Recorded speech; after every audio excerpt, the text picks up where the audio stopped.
Welcome to another edition of Lakeville City Council Wrap-Up.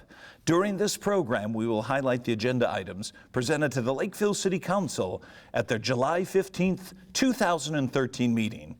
First highlighted item on the agenda is item number 5A, Parks and Recreation Department Monthly Report. And to give the background information on this agenda item is Parks and Recreation Director Brett Altergott. Good evening, Mayor, members of the council. This is the Parks and Recreation Department report for June 2013. We'll start off, it wasn't really June, but Pan Prague consumed us over the last couple weeks. Staff did an excellent job coordinating multiple different events, and I mean parks and rec staff. Our whole team was involved, but we had a lot of setup and takedown and coordination of many events. Of course, we're involved with the fireworks. This year we ran the softball tournament, which had 38 teams and went really well that first weekend. The beach bash went well. Unfortunately, the Pan Prague run, not so well this year. We dealt with that heavy rainstorm. But everything, for the most part, we had a great week. So we wanted to highlight that and thank everyone who participated in our programs and events. Rumor has it that Councilmember Anderson won the 4-mile race. Yeah, everybody won. It was awesome. Yeah. Everybody can say they won this year. Thank you, Mayor. You're welcome, sir. Move on to the Arts Center. We had summer camps begin the week of June 10th, and they'll run through August. I've stopped in a number of times. It's fun to see. We have the picture of the pottery there, kids doing pottery for the first time. And some, just roll with the punches, and some are perfectionists and want to be just like the instructor the first day. But you can see from the first day to the last day what they turn out and bring home for themselves, a parent or grandparent. It's a wonderful, wonderful program that we're running over there. And it, as you can see in the other, the painting and everything else, it's been fun to watch. These kids learn something new each and every week. Also at the Arts Center, we had the 21st and 22nd of June, the Prairie Fire Theater Aladdin. We had 70 children participate, and we had 403 attend 2 performances. So that was excellent for us. We were very happy with that. And then at the end of the month, the 28th through the 30th, we had the Children's Castle Theater, had Homer Price, and we had 896 attend 4 performances. Again, we were very happy with those numbers. Park maintenance, what a month. Extremely wet conditions on our athletic decks. Of course, we were at complete saturation, which leads to the second one. You can see we had a mower stuck there, and then the truck got stuck pulling the mower out. So it was an interesting day. So what you'll see in the picture on the right is we had the Sentence to Serve crews out hand mowing a number of different fields. A couple of fields at King, a couple at Quigley, so 4 total baseball fields, all the soccer fields at Casperson, including the surrounding areas in the parking lot area. They brought some of their own mowers, used all of our push mowers, and nobody can recall us ever having to do that. But we did. It allowed the fields to be playable. And I want to the athletic organizations did a great job of calling off games when they felt it was necessary, protecting the fields and the investment for the community. So we weathered that storm, literally, and we're very happy that that part is done. A big thing that we prepare for 6 tournaments in June, 3 baseball, 2 softball, and 1 soccer. Now, the Father's Day was the hard one. We had 220 teams coming to town and 28 fields. If you would have asked the organization running that on Wednesday, they gave it a 95% chance of being canceled. Our crews were able to get all the fields lined, and we had to move 7 of the fields and to varying parks, depending on where soils were better. Anyway, moving 7 fields and doing complete new layouts, that took 2 days. They got the last stripe down 15 minutes before the tournament started. But we're very proud of that because they worked their tails off. Again, we had 220 teams, and that was great for the hotel motel industry as well. So we were able to pull that off, and the soccer club was ecstatic with that. King Park, the batting cages I talked about in last month's report, they have been completed in time for the tournaments that have been taking place last weekend and this weekend. We put the 2 up front. You can, so it's just 2. It doesn't take up the whole area by the concession stand, and there's 2 down below. And that was done and able to keep the tournaments coming. They were told if we didn't increase the number of batting cages, we were going to lose those tournaments here in Lakeville. So the LBA stepped up and they put those in, and we just worked with them on the coordination of that. The Eagle Scout project, the horseshoe pits at Antlers are done. It was a great project. If you remember, we took out or installed another volleyball court and moved the horseshoe pit, so that's been completed and they are currently available for use. Also, Eagle Scout completed their project. He improved the planter box around the East Park sign and also put in the portable restroom enclosure out there. We also repainted ID signs. You can see a staff member out there at Foxborough doing that. What a difference that makes. And we hauled excess topsoil from the Cedar Avenue project, and we stockpile that at central maintenance. We can never, so we find good topsoil, we'll bring that in since we need it a lot. Also, some things I want to mention that just happened this weekend. We did go to a no wake on Lake Marion, following anywhere reports from 4 to 6 inches of rain on Saturday morning. Lake Marion is continuing to rise today. It was a little bit higher, not much, but we're hoping we're going to see that come down. So what that means for residents on the lake and or lake users is that we have to come down to the level to allow the wake, but it has to be for 3 consecutive days that we have to stay below that level. So although we may hit it one day, we have to have 3 consecutive days of readings to allow those restrictions to be lifted. Where it's at today, it went up, I think it's about a foot on Saturday alone, and it continued to rise all the way through today. So it was an interesting weekend. We are monitoring Orchard Lake as well, but that is falling closer to some historical numbers over the past year. On the recreation side, puppet wagon, we had 13 performances a week through August 9th. We've seen increased attendance through the weeks. So that's been a positive for us. And that is sponsored by the Rotary this year. We have golf, adult and youth, we have 90 participants. Tennis, we have 82 participants in the youth. And the Tiny Tots turf soccer, we have 40. And that's out at Aronson Park. Seniors, we had 25 new members in June, bringing our yearly total. Remember, the senior year starts really kind of on June 1st, but we're at 766 when that calendar flipped. So that's where we're at today, after ending just over 1,000 in that calendar year. June 13th, What Should I Do With My Stuff? Was presented by a local antique dealer, and we had 23 people attend that. And we have a motorcycle club and pickleball, and they began their seasons. Heritage Center donations for the second quarter was $4,020. Donations through June. This is the total now of where we're at. We've raised $151,546, leaving us with a balance yet to be fundraised of $127,117. Now that's a lower compared to the first quarter, but remember, we have some big events coming up, and one which I'll highlight here at the end of the report, which is here, the Summer Splash, the fundraiser. It's the second annual. Last year, if you remember, it was held at a different location. It'll be at the Heritage Center this year. It is Saturday, July 27th, where you'll be able to taste craft beers, fine wine, and spirits. There'll be food, fun prizes, and of course the silent auction. This is a big event. We can only take 300 maximum, and tickets are on sale now at $25 a piece. There, you can either come to City Hall, the Lakeville liquor stores, the Heritage Center, or online. We have limited tickets through the Recreation Department connection, Rap Connect.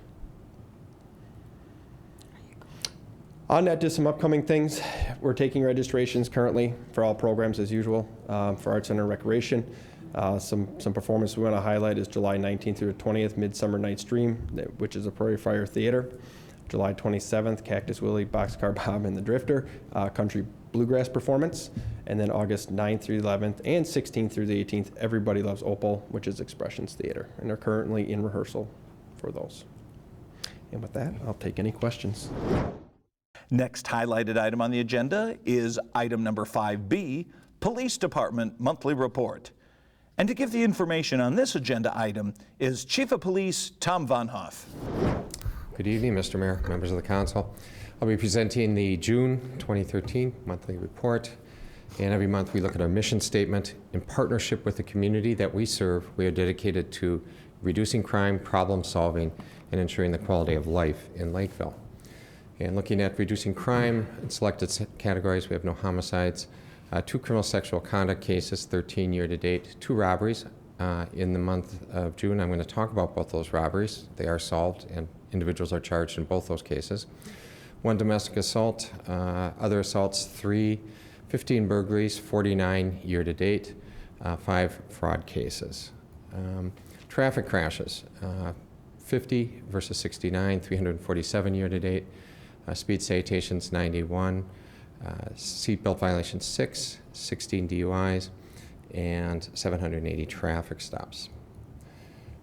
Quality of life, 115 medical emergencies, 49 crisis calls, 195 animal calls, 209 suspicion calls, and total calls to the police department, 741, with a total police CAD incidents of 3,023 for the month.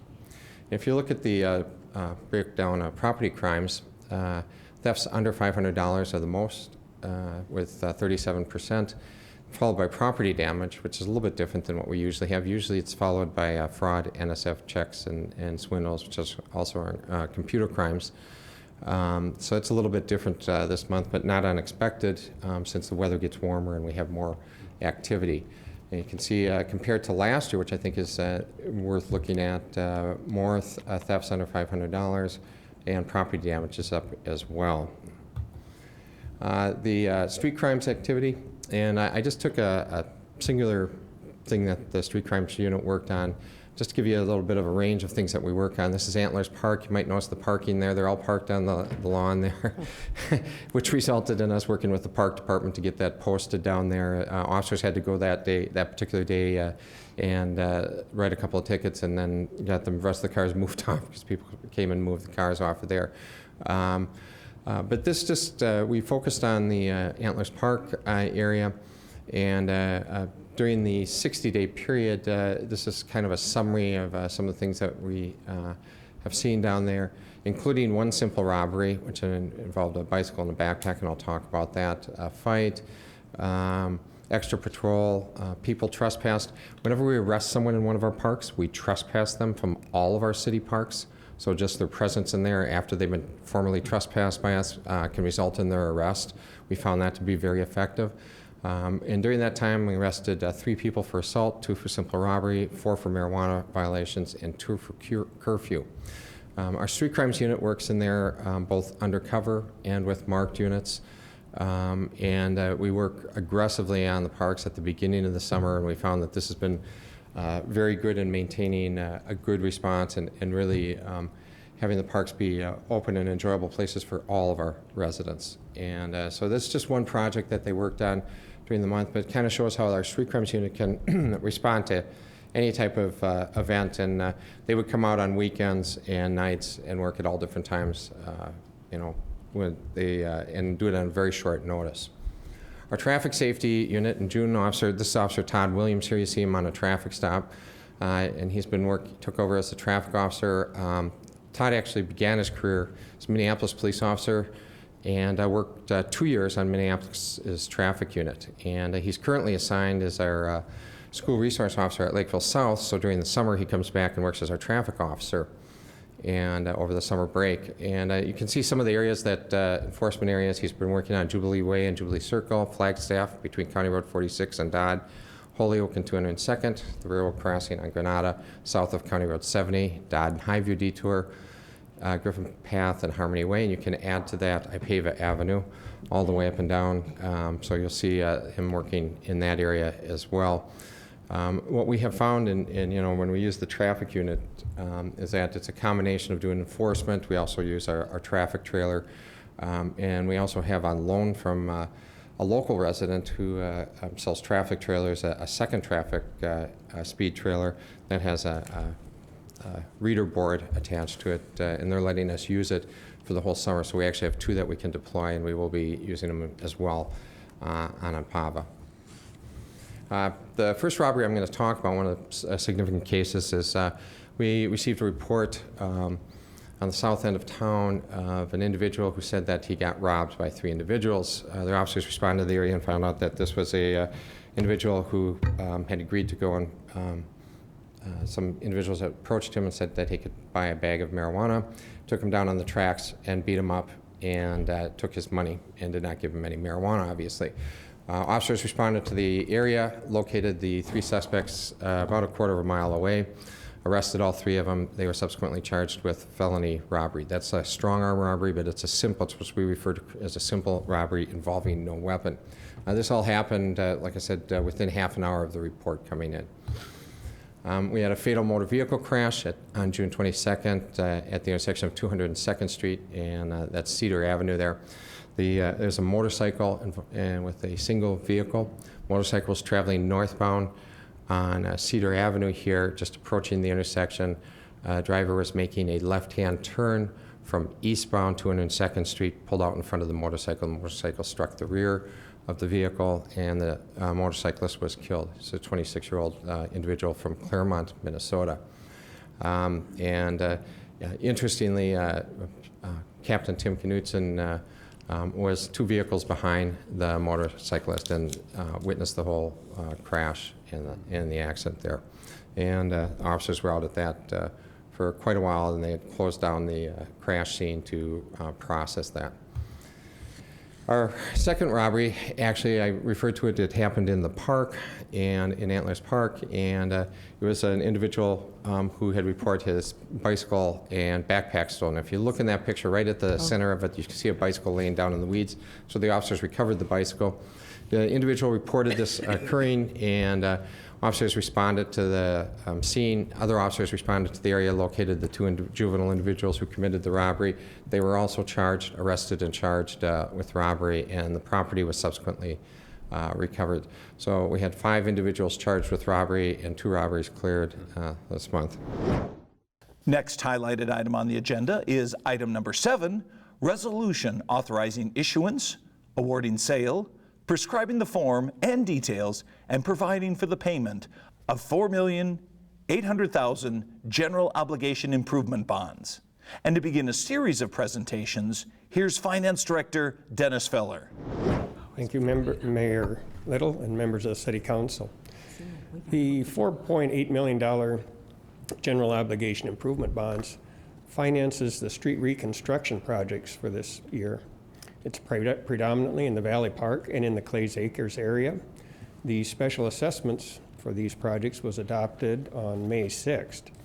They represent approximately 40% of the project cost to finance this project, and they're pledged to the payment of the debt. The remaining 60% of the bond proceeds will be retired over a 10-year period with property tax levies. The bids for this particular bond issue were open this morning. We have with us today Mr. Nick Dragovich from Springstead Incorporated, who will present the results of those bonds bids. Excuse me. Thank you, Mr. Feller. Thank you, Mr. Feller. Mayor and member of the council, I'm, as I said, Nick Dragovich with Springstead. Mr. McGilvery could not be here this evening, so he asked me if I could fill in for him. It's been interesting, to say the least. I've been with Springstead a number of years. And actually, one time in my life was the mayor of Chisholm, Minnesota, so it's kind of interesting to watch how the council interacts during your exchange with the public. We took bids this morning at 10:30. 6 bids were received. The lowest bidder was Robert W. Baird Company from Milwaukee. They had a interest cost of 2.73%, which was about 17 basis points or 0.17% higher than we initially anticipated when we did the recommendations on June 12th. Overall, the market has moved up about 30 to 40 basis points, so the 17 basis point increase that you actually received was better than most of the other folks who have typically received in the market today. I'd point out that your credit rating was reaffirmed at AA1 by Moody's, and I'm be glad to answer any questions you might have about the sale. Item number 7 was approved by the Lakeville City Council. Well, those were the highlighted items presented to the council at their July 15th, 2013. If you have any questions or comments regarding these agenda items, please feel free to call City Hall. The number is 952-985-4400. Thanks for watching this edition of Lakeville City Council Wrap-Up.